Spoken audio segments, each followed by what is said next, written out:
Welcome everyone to our deep dive into self-realization. Today we're exploring two audiobooks that promise to unlock the secrets to shaping your reality. But they take very different approaches. One explores quantenkraft, that's quantum power, and the other reveals a supposedly secret manifestations method, so a manifestation method.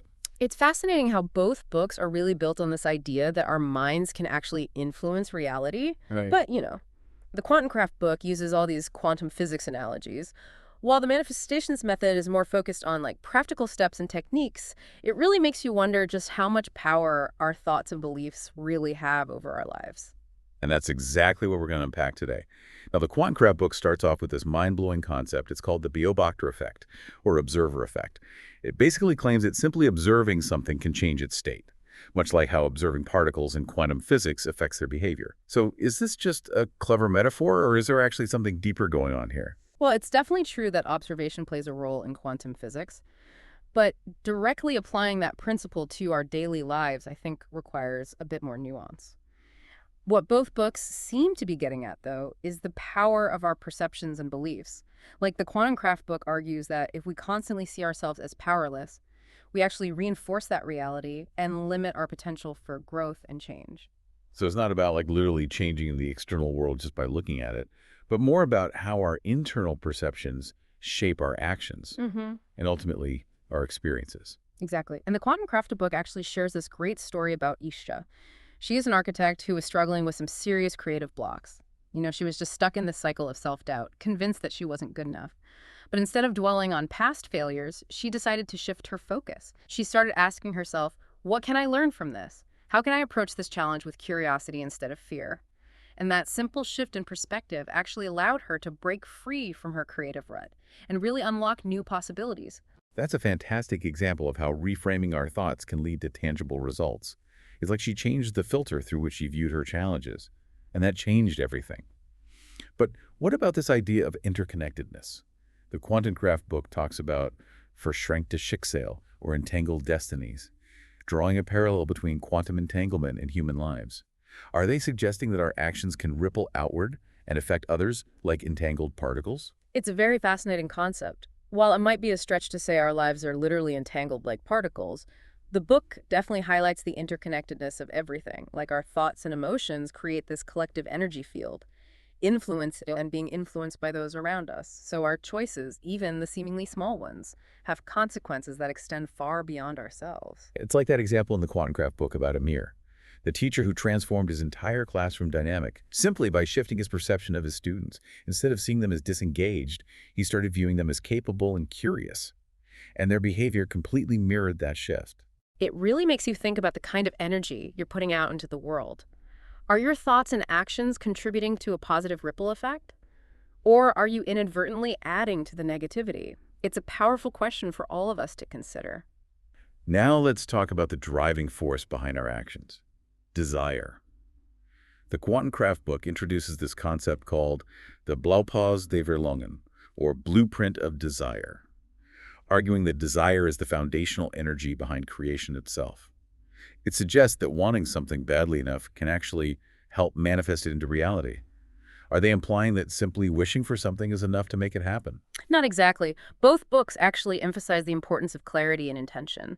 The Quantenkraft book tells the story of Kareem, an entrepreneur who only achieved success after defining what success truly meant to him. It wasn't about money or fame, it was about creating something meaningful that could help others.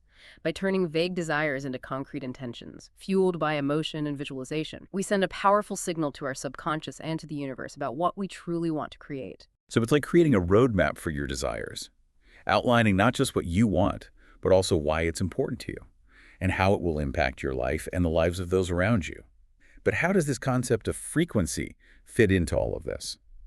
The manifestations method dives into the idea of the mind as a radio, constantly tuning in to different frequencies that shape our reality.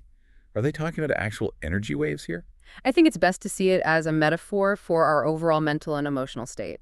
Like positive thoughts and emotions create higher frequencies, attracting experiences that resonate with those frequencies. Conversely, negativity just breeds more negativity. The key takeaway is that if you want to manifest positive experiences, cultivating positive thoughts and emotions is absolutely crucial. So if we want to attract these positive experiences, we need to shift our focus from negativity to positivity.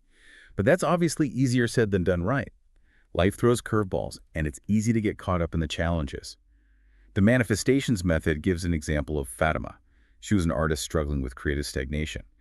But by simply shifting her focus back to the joy of creation, it's like she realigned her frequency and started attracting more success. Yeah, exactly. It's about recognizing that we actually have a choice in how we respond to those curveballs. Self-awareness is key here.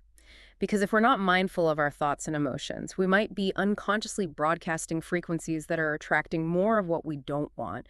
So the challenge lies in becoming aware of our dominant frequencies and finding ways to consciously raise our vibration. That's where practices like gratitude meditation or even just focusing on things that bring us joy, those can make a huge difference. It seems like both books agree on one crucial point.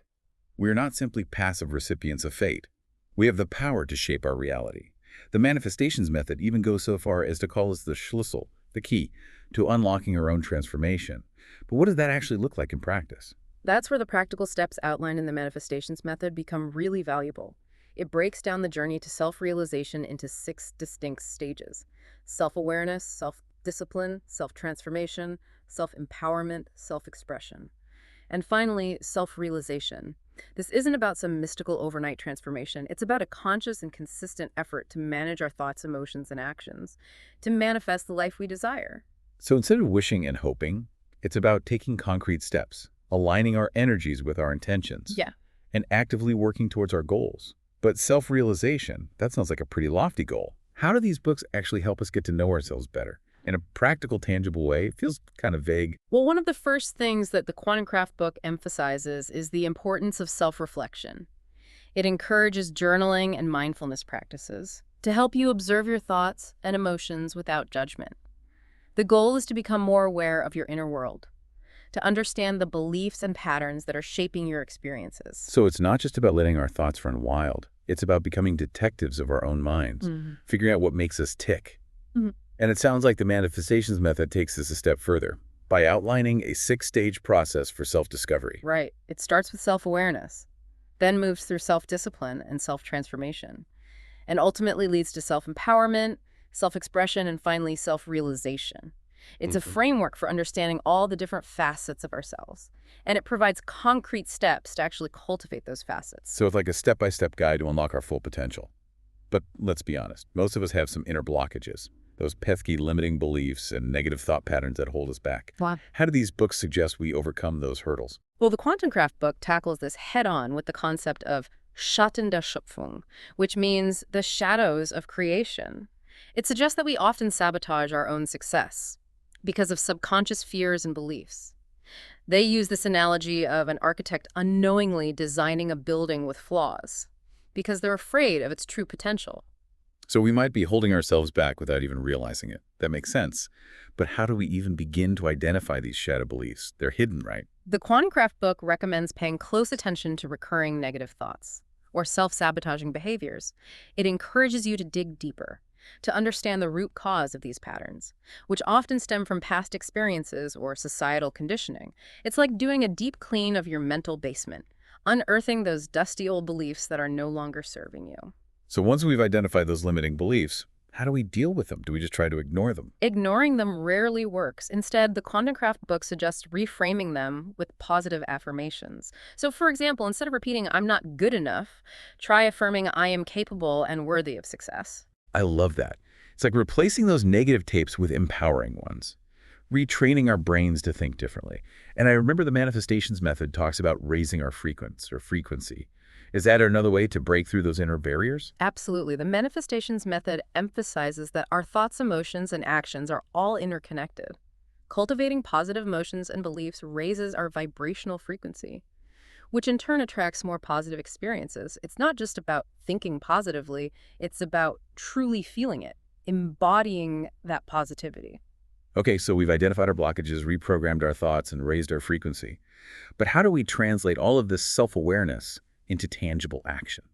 How do we move from contemplation to actually getting things done? Well, both books emphasize the importance of setting clear intentions and taking consistent action.